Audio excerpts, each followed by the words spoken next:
going on, guys? Alex here with 814 EDC, and today I'm ready to do my full review on the KB Knives Pioneer.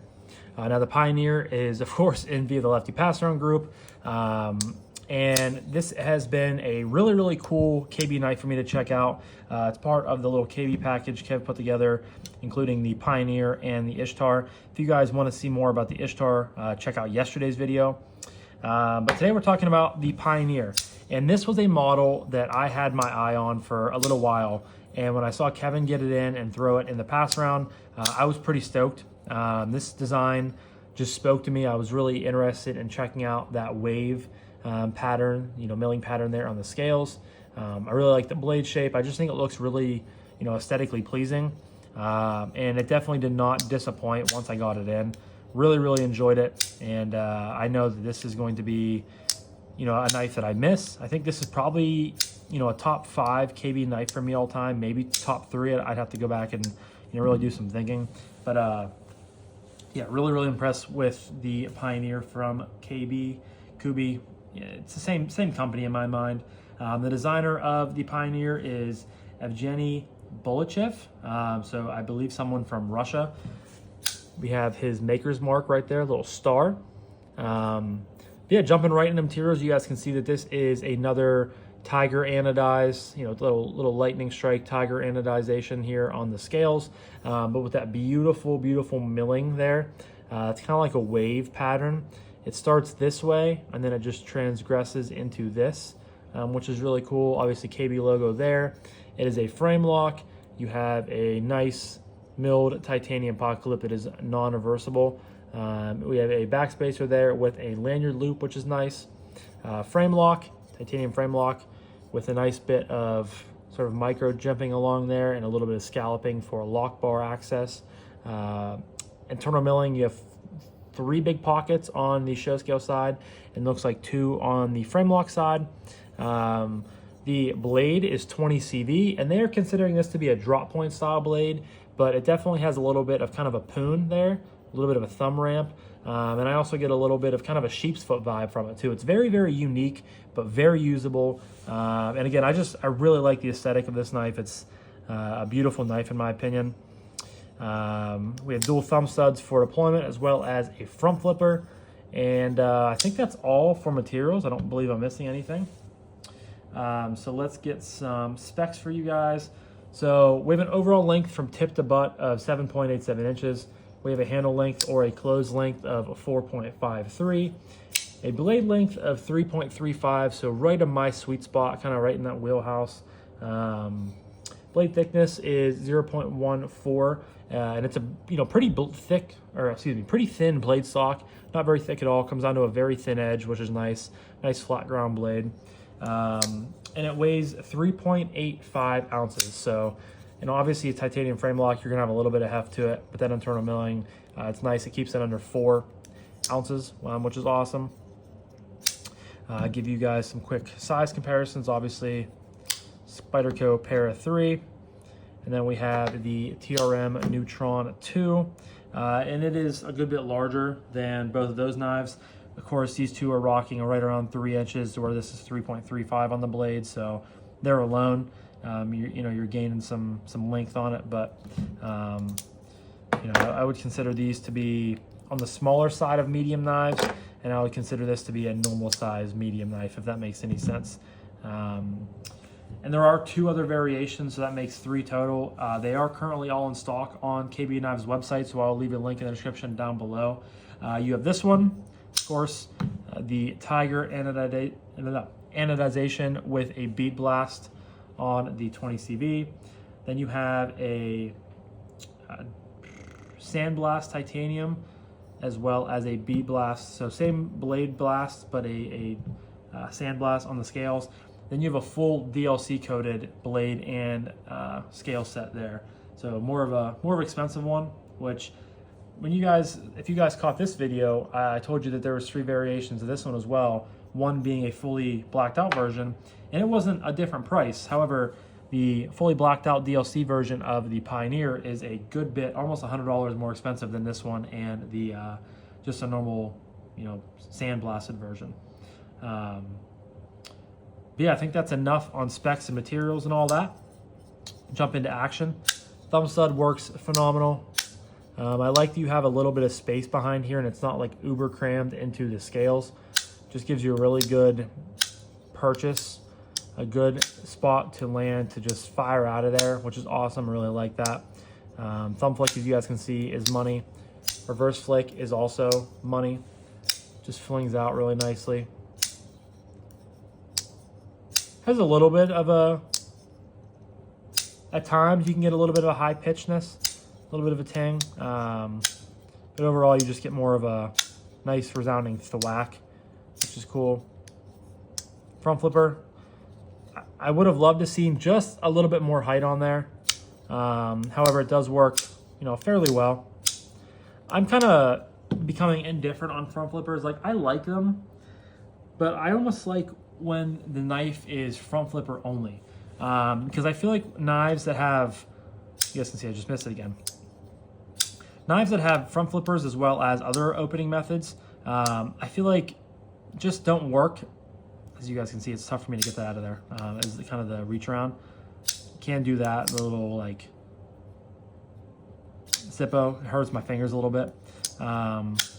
And honestly, if this, if the front flipper was taken away off of this, I, would not be upset at all. It's decent. It's not the best one I felt, but it's still decent.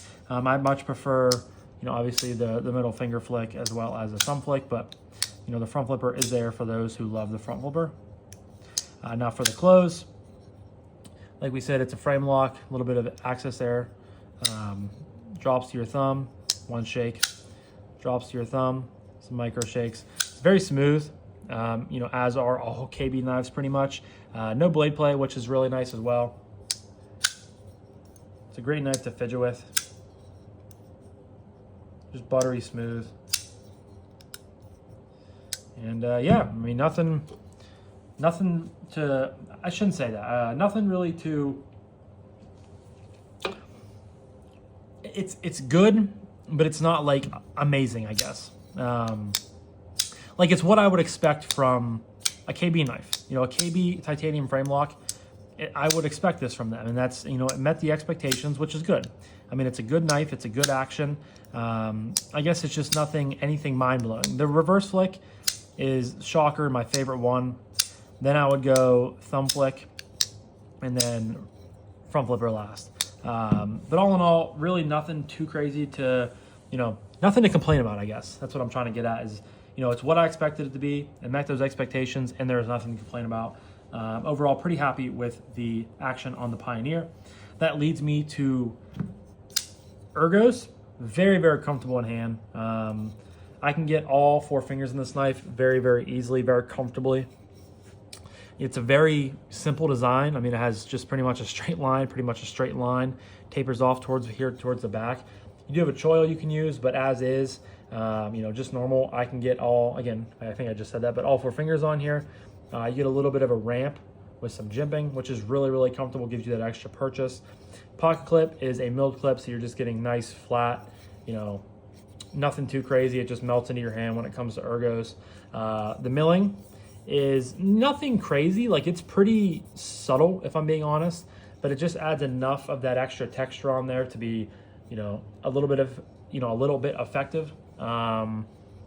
Choked up, you just get up there on there. If you had massive hands, this probably would get small, but as it stands right now, it can land right here, or you can land out here even further for push cuts, anything like that. Just gives you a really nice overall grip and a nice, just a little bit extra power to fire through there. Yeah, I mean, the titanium is, I feel like it's slightly contoured. I feel like it does contour a smidge towards the edges, but it's super comfortable, no sharp edges, anything like that.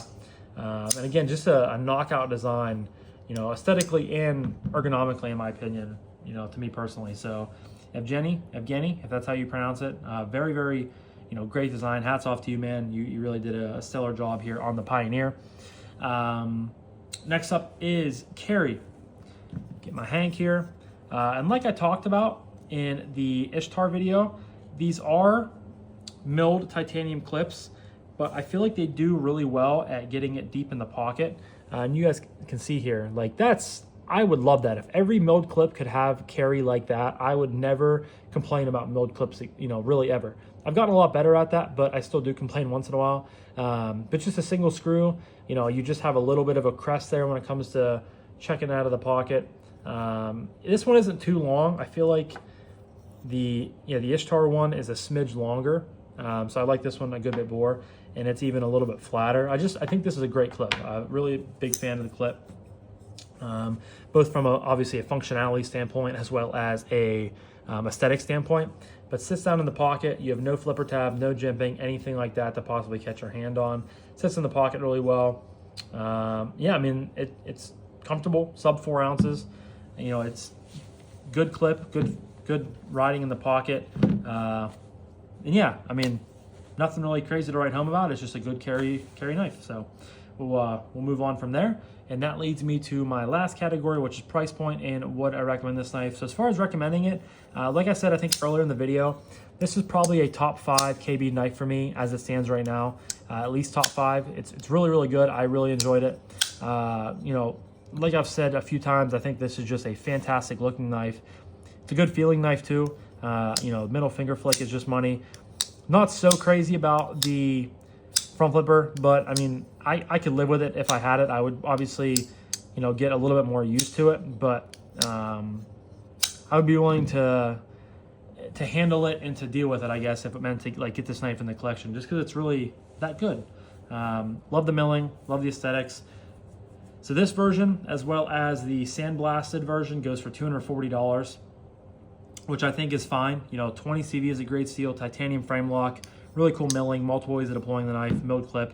That's, I feel like standard ballpark pricing for what you're getting in those materials. Now the fully DLC version, it jumps up to $320. Again, I'm not sure because on this version there was a fully blacked out version as well. Maybe it was, PVD and not DLC. That might have been why the price didn't jump. But that one goes for $320. And I mean, if you're a fan of DLC, then I mean that might justify the price point for you. But for me personally, I would just get, the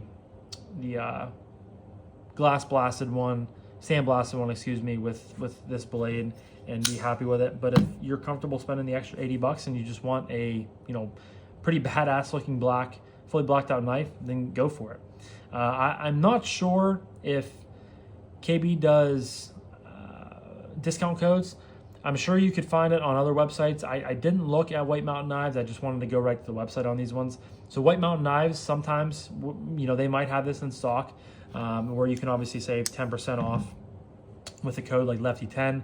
That would get you down probably like $215-ish, and that's an even better price. But as it stands right now, $240 for this, I think is a great price. And like I said, this is one of the better KBs I've checked out in a while, and I really do like it. And I think it's going to be a knife that I look back on and think fondly of and miss a little bit for sure. But that's how it goes, when you're getting passaround knives in. It's cool because you get to check out stuff, and obviously you don't have to buy it, and that's a huge perk to being in the passaround group, and I'm so thankful for that. But it does definitely let you experience knives that you really would like to buy and add to the collection, but it's just hard to at times. And I know you guys all get that. But yeah, leave a comment down below what your guys' thoughts are on the Pioneer.